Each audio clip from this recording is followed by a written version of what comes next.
Rasulullah Shallallahu Alaihi Wasallam itu teladan beliau bukan hanya dalam urusan kelebihan-kelebihan dan keistimewaan beliau. Tapi Rasulullah Shallallahu Alaihi Wasallam juga teladan justru dalam kekurangan dan kekeliruan-kekeliruan beliau. Karena Rasulullah Shallallahu Alaihi Wasallam adalah manusia, maka Allah telah mentakdirkan Rasulullah itu tidak selalu tepat, tapi selalu benar. Ini dalam bahasa fikih, benar dan tepat itu beda ya. Kalau benar lawannya salah, kalau tepat lawannya keliru. Kalau benar bahasa Arabnya hak, kalau salah bahasa Arabnya batil. Kalau tepat bahasa Arabnya shawab, kalau keliru bahasa Arabnya khata'. Apakah Rasulullah selalu benar? Selalu benar. Rasulullah tidak pernah mengajarkan yang batil. Tapi apakah Rasulullah pernah keliru? Pernah. Rasulullah itu berbuat dosa? Tidak. Tapi lupa? Ya. Dan Rasulullah SAW teladan untuk kita bukan cuman ketika beliau tepat. Bahkan beliau teladan untuk kita ketika beliau keliru. Rasulullah SAW bukan cuma teladan buat kita ketika beliau ingat, tapi juga teladan untuk kita ketika beliau lupa. Nah, teladan ketika Nabi keliru, teladan ketika Nabi lupa, ini jarang dibahas. Padahal itu uswatun hasanah juga loh. Uswatun hasanah dari mana? Kalau kita lupa, kalau kita keliru, kalau kita salah, gimana cara kita untuk tetap on the track, tetap diridhoi Allah, tetap Allah maafin kita. Kalau kita salah, kalau kita keliru, kalau kita lupa, kalau kita silap, kalau kita berdosa. Caranya adalah kita harus meneladani Nabi ketika Nabi juga berada dalam kondisi yang sama, walaupun tetap Nabi lebih baik daripada kita. Buat saya, laqad kana lakum fi Rasulillahi uswatun hasanah bukan hanya ketika Nabi SAW sholatnya khusyuk, tapi juga ketika Nabi sholat lupa rakaat. Nabi itu pernah sholat harusnya 4 rakaat, lupa jadi 2 rakaat. Terus selesai salam 2 rakaat nih, kayak orang sholat qashar. Selesai salam, sahabat nanya, ya Rasulullah, apakah kita mengqashar sholat? Kata Nabi tidak. Namanya kenapa? Kita sholat 2 rakaat loh Rasul. Kata Nabi beneran? Beneran. Tanya ke sahabat-sahabat yang lain, semuanya bilang iya. Kita tuh sholat 2 rakaat. Akhirnya Nabi berdiri lagi, takbir, melanjutkan 2 rakaat sholat yang tersisa dan menutupnya dengan sujud sahwi.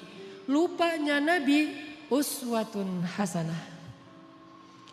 Sehingga kalau kita mengalami apa yang pernah Nabi alamin, kita sholat lupa nih, maka kita punya teladan yang paling baik untuk memperbaiki kesalahan dan kelupaan kita. Oh, kalau saya kurang 2 rakaat, tinggal tambah. Tidak harus diulang dari awal menurut jumhur ulama. Uswatun hasanah. Dan bukan hanya itu, uswatun hasanahnya juga buat kita bahwa Nabi itu gak pernah sombong, gak pernah gengsi untuk mengakui bahwa beliau keliru. Itu juga uswatun hasanah. Kan harusnya Nabi itu yang dilihat itu yang ideal-ideal, yang keren-keren, yang istimewa ya. Begitu sekali keliru, Nabi kalau misalnya beliau bukan teladan, beliau gak akan ngaku. Ah, kalian aja yang gak khusyuk. Kan saya gak mungkin gak khusyuk, saya ini Nabi loh. Masa kalian ngomongin saya salah? Enggak. Kalau kayak gitu, beliau bukan uswatun hasanah. Justru karena beliau lapang dada, besar hati, low profile, tawadu, dan mau mengakui kalau beliau memang keliru, disitulah uswatun hasanah dari Nabi untuk kita. Kadang seorang ustadz bisa salah, kadang seorang guru bisa keliru, kadang seorang pemimpin juga salah. Gak boleh seorang pemimpin merasa bahwa dia tuh selalu benar, tuh gak boleh. Karena kalau dia sudah merasa selalu benar, berarti dia sudah mengkultuskan dirinya. Dan Allah mengatakan fala tuzakku anfusakum huwa a'lamu bimanittaqa. Janganlah kalian menganggap diri kalian suci, artinya enggak pernah salah.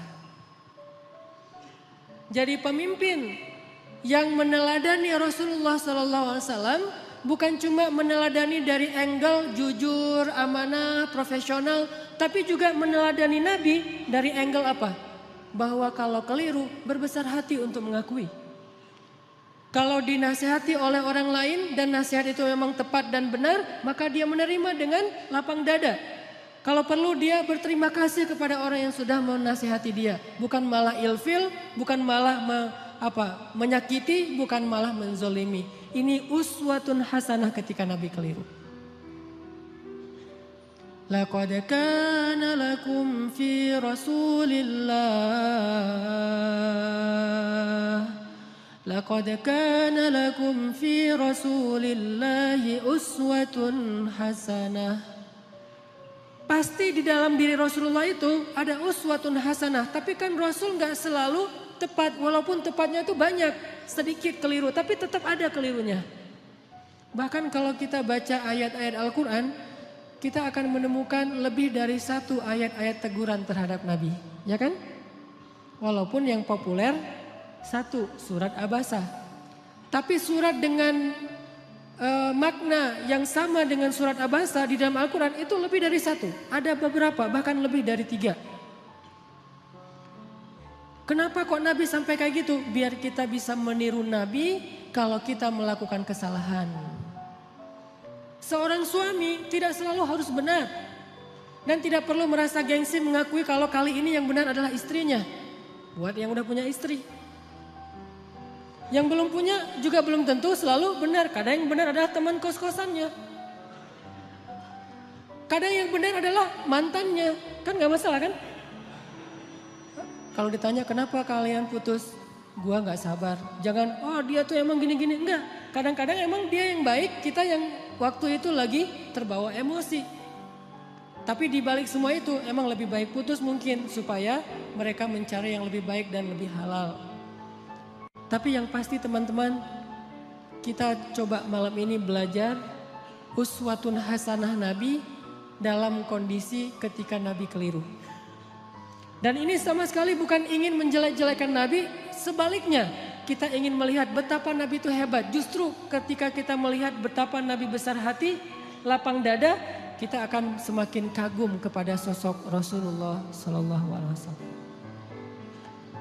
Contoh sholat tadi aja udah dapat 2 uswah, 2 teladan. 1 Nabi besar hati, 2 pelajarannya bahwa oh kalau salah dalam sholat berarti tinggal kita tambah ditutup dengan sujud sahwi. Ada 3 nih. Yang ketiga pelajarannya dalam kasus itu apa? Ternyata sahabat-sahabat Nabi itu orangnya dewasa. Sahabat-sahabat Nabi itu orangnya mateng. Gak gampang pundungan. Nabi sholat kurang 2 rakaat. Mereka gak komen, katanya Nabi sholatnya gak khusyuk. Enggak gitu. Mereka gak unfollow Nabi. Wah udah gak benar nih postingannya, gue unfollow aja nih. Dan komennya cuman yang deket doang sama Nabi. Yang komen yang lain gak ikut-ikutan komen.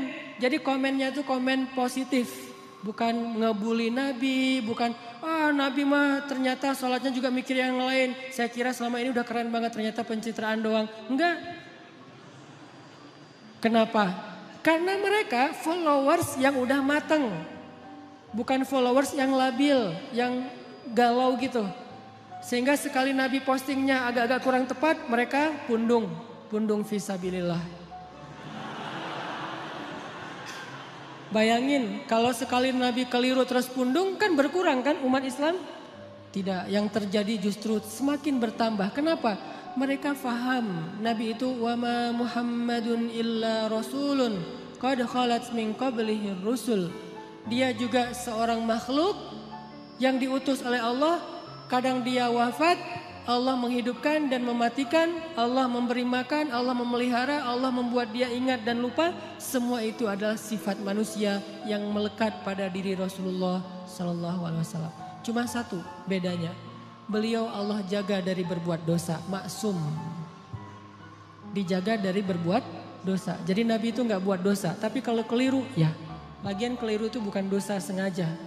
Cuman lupa, cuman salah faham, cuman ijtihad. Sehingga sahabat ketika Nabi keliru, ya udah easy going aja, tinggal bangun, ngelanjutin. Jadi makmum Nabi, Gak ada sahabat yang akhirnya dorong-dorong Abu Bakar lu aja yang jadi imam, kayaknya Nabi lagi agak-agak kurang khusyuk gitu malam ini. Kayak lagi apa misalnya, enggak, sahabat tetap aja ya udah Rasulullah kita ikutin. Nabi lanjut 2 rakaat diikutin dan enggak ada yang ngomongin di belakang. Enggak ada yang diam-diam, bisa gitu juga ya Nabi, gua heran, jadi gosip. Terus besok keluar di postingan-postingan sahabat, Nabi ternyata manusia biasa. Hashtagnya Nabi lupa, viral di antara mereka. Gak usah dibesar-besarkan, itu hal yang wajar. Udah aja mereka lupa. Tapi tetap direwayatkan kisah ini supaya apa? Laqad kana lakum fi Rasulillahi uswatun hasanah. Biar kita bisa niru. Ini angle uswah hasanah yang coba kita terapkan dalam hidup kita. Menyikapi kalau orang lain keliru. Orang lain itu bisa orang tua, orang lain itu bisa guru, orang lain itu bisa teman, orang lain itu bisa pasangan, orang lain itu bisa tetangga, orang lain itu bisa pemimpin, bisa pejabat, bisa siapa aja. Bahkan orang yang paling soleh sekalipun melakukan kesalahan dan kekeliruan. Salah satu di antara ciri-ciri orang bertakwa yang Allah sebutkan di dalam surat Ali Imran 135. Walladzina idza fa'alu fahishatan aw zalamu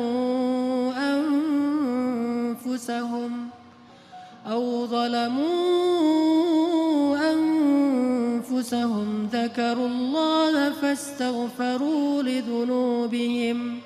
Orang yang bertakwa kata Allah adalah orang-orang yang apabila melakukan kesalahan, menzalimi diri sendiri atau melakukan fahisyah, dosa sembunyi-sembunyi. Coba.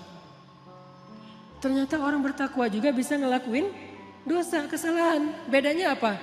Zakarullah.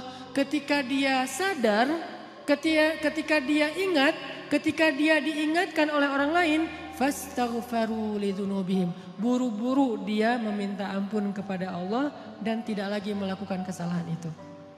Ini bedanya orang bertakwa sama orang yang tidak bertakwa. Kalau orang yang tidak bertakwa, salah gak mau memperbaiki diri. Kalau orang bertakwa, salah juga tapi mau segera recovery, memperbaiki diri. Jadi peluang berbuat salah sama antara orang yang bertakwa dengan yang tidak bertakwa, sama peluangnya. Jangan sampai kita mengkultuskan satu orang, satu tokoh, satu kelompok. Mentang-mentang mereka membawa slogan-slogan Islam, memakai simbol-simbol Islam, menggunakan penampilan-penampilan yang kesannya Islami, lantas gak boleh keliru, gak boleh salah. Wah, hijabnya aja yang syar'i, ternyata pemarah misalnya. Ustadz, mending mana tuh? Orang yang sholat tapi masih korupsi daripada orang yang gak korupsi, orang yang jujur tapi gak sholat. Kan mending yang jujur, walaupun gak sholat tapi yang penting dia jujur. Enggak. Orang yang sholat tapi masih korupsi, sholatnya berpahala, korupsinya berdosa. Orang yang jujur tapi gak sholat, jujurnya berpahala, gak sholatnya berdosa. Masing-masing mendapatkan sesuai dengan amalnya. Famay ya'mal mithqala dzarratin khairan yarah wa may ya'mal mithqala dzarratin syarran yarah. Jadi gak ada mending-mendingan. Tinggal nanti hisabnya di sisi Allah aja di akhirat. Apakah ini lebih banyak pahalanya atau ini lebih banyak dosa? Allahu a'lam. Yang jelas kita belajar sekarang gimana meneladani Rasulullah SAW ketika kita salah, ketika kita berbuat dosa, ketika kita keliru, dan juga ketika orang lain yang melakukan kekeliruan dan kesalahan itu. Teman-teman yang dirahmati Allah Subhanahu Wa Taala, belajar meneladani Nabi SAW itu bukan sekedar belajar mendapatkan wawasan tentang perilaku Nabi, bukan. Kita hafal ayat itu tapi tidak menjadi perilaku, tidak jadi karakter, nggak jadi attitude, berarti kita belum meneladani Nabi. Cuma hafal ayatnya doang nih. Kita hafal banyak hadis Nabi, kita baca banyak sirah, buku-buku tebal tentang sejarah Nabi, tapi tidak merubah attitude kita menjadi lebih baik seperti yang dicontohkan Nabi, kita berarti belum belajar dan belum meneladani Nabi. Cuman tahu doang. Itu namanya orang yang musaqqaf, orang yang berwawasan. Belum menjadi orang yang alim, orang yang berilmu. Kenapa? Karena tidak disebut ilmu sebelum dia menjadi rasa di dalam hati dan menjadi perilaku dalam kehidupan. Kalau cuma sekedar wawasan itu bukan ilmu, itu namanya saqafah, itu namanya wawasan. Makanya malam ini ketika kita belajar uswatun hasanah Nabi SAW, kita coba munculkan tekad dalam diri kita masing-masing. Pokoknya habis dengar sharing malam ini, saya pengen memperbaiki sikap saya di sosmed. Saya pengen memperbaiki sikap saya dengan teman. Saya pengen memperbaiki sikap saya kepada keluarga, terutama orang tua. Saya pengen memperbaiki sikap saya kepada mantan. Cara memperbaiki sikap kepada mantan apa? Unfollow. Gak boleh following ya. Kalau mau sesekali ngelihat, bikin aja 2 akun. 1 akun punya kita, 1 lagi untuk stalking ya. Pengalaman. Enggak boleh. Lupakan mantan. Jangan sampai kita baca atau mendengar cerita-cerita tentang Nabi hanya sekedar oh iya ya, oh gitu. Jangan. Kalau sekedar oh iya ya dan oh gitu berarti ini cuma wawasan nih. Dan kalau cuma wawasan kita ngaji sampai bertahun-tahun juga tidak semakin menjadi lebih baik. Harusnya belajar ilmu yang tadi kata Nabi, siapa yang menempuh jalan untuk mencari ilmu, Allah mudahkan jalan ke surga. Itu ilmu loh, bukan wawasan yang dicari. Kalau wawasan kita bisa kayak otodidak gitu. Kita bisa belajar sendiri dengan dengerin YouTube. Tapi kalau ilmu kan bukan cuma denger. Kita latih tuh. Apa yang udah kita dengar kita latih sehari mungkin gak langsung jadi nih. Sama kayak yang barusan kita dengar misalnya tentang gimana berbesar hati dalam menerima masukan orang lain. Kan gak gampang tuh. Gimana berlapang dada mengakui kekeliruan dan kesalahan kita. Walaupun itu menyakitkan. Itu gak gampang loh. Tapi kalau kita gak praktekin, berarti apa yang kita dengar itu baru sekedar wawasan. Belum memperbaiki perilaku dan attitude kita. Kita belajar sekarang uswatun hasanah Nabi SAW. Bukan sekedar pengen tahu penasaran ayatnya mana aja ya. Hadisnya gimana aja ya. Kita bukan pengen berdebat dengan dalil. Kita pengen memperbaiki diri. Tapi kalau kita pengen berdebat dengan dalil, kita akan lebih fokusnya ke dalil itu riwayat siapa, kemudian teks aslinya kayak gimana. Terus kalau perlu di capture, nanti kalau ada teman kita yang berbeda pendapat tinggal kita broadcast, kita share. Ini sekedar wawasan yang dijadikan bahan perdebatan. Buat apa kalau kayak gitu? Harusnya kita belajar bukan supaya jago berdebat. Bukan kalau kita nanti berdebat dengan teman kita di grup, kita punya banyak argumen, dalil segala macam. Buat apa yang kayak gitu-gitu? Bahkan Nabi aja pernah mendengar sahabat berdebat di dalam Masjid Nabawi dilemparin debu sama Nabi. Jadi ada sahabat lagi ngaji nih, lagi baca Quran di dalam masjid. Kan rumah Nabi di sebelah masjid. Tadinya ngaji asik tuh seru. Bismillahirrahmanirrahim, baca santai. Lama-lama mulai terjadi keriuhan, kegaduhan. Nabi dalam rumah ngedengar kok udah mulai ada orang yang teriak-teriak ya. Kok mulai kayak ada orang yang marah-marah. Nabi keluar melihat mereka lagi berdebat tentang makna satu ayat. Nabi mengambil debu dan melempari mereka dengan mengatakan, kalau kalian membaca ayat Al-Quran, carilah ayat yang mempersatukan kalian.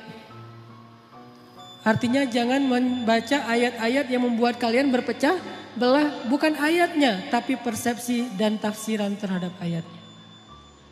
Jadi teman-teman, saya pengen magerin dulu nih, bahwa yang kita belajar malam ini, termasuk saya, kita niatkan untuk memperbaiki perilaku kita. Baik perilaku kita di dunia nyata atau di dunia maya. Pokoknya kita perbaiki perilaku kita. Dan anak Indonesia tuh, anak Jawa Barat, orang Sunda itu diantara seluruh suku yang ada di Indonesia itu kan termasuk salah satu suku yang terkenal. Paling lembut, santun, tata keramanya luar biasa kan. Jangan sampai identitas itu hilang oleh modernitas. Sehingga gara-gara kita hidup di dunia maya, medsos, kita melupakan tradisi nenek moyang kita yang sebetulnya luar biasa? Kenapa tradisi itu harus pindah ke Jepang, harus pindah ke New Zealand, harus pindah ke negeri-negeri yang tidak mengenal agama? Harusnya tradisi itu tetap ada di negeri kita, di negeri orang-orang yang beriman kepada Allah Subhanahu wa taala. Makanya kita perbaiki lagi. Karena saya beberapa kali jalan ke beberapa negara, rahmat dari Allah bukan karena hebat. Kalau orang lain mungkin jalan-jalan itu karena banyak duit ya. Ada yang bahkan sakit kepala dikit jalan ke luar negeri. Di rumah nggak ada bawang ke Singapura ya. Kalau saya mah alhamdulillah gratis diundang akhirnya ke luar negeri. Tapi diniatkan juga sekalian belajar, main, termasuk pencitraan ordai gitulah pokoknya. Jalan ke ke Jepang gitu. Kenapa orang Jepang itu attitude-nya lebih Islami daripada kita? Padahal mereka tidak membaca teks-teks agama karena mereka terus berusaha memperbaiki perilaku mereka. Walaupun sisi lain mereka banyak masalah sih. Jalan ke New Zealand di Auckland misalnya. Itu orang-orangnya itu luar biasa, sangat menjaga perasaan orang lain. Nah, kita punya teks yang sangat ideal. Punya teladan uswatun hasanah yang udah paling keren lah pokoknya. Nggak ada lagi teladan yang lebih keren daripada teladan kita. Emang ada manusia yang lebih keren daripada Rasulullah? Nggak ada kan? Rasulullah itu yang paling keren udah tuh. Yang paling teladan terbaik. Kalau teladan kita udah terbaik tapi perilaku kita nggak terbaik. Pasti ada masalah dalam kita meneladani Nabi ini. Bukan Nabinya yang nggak keren. Kita belum meneladani Nabi secara utuh. Baru mengambil wawasan-wawasan dari hadis-hadis Nabi SAW.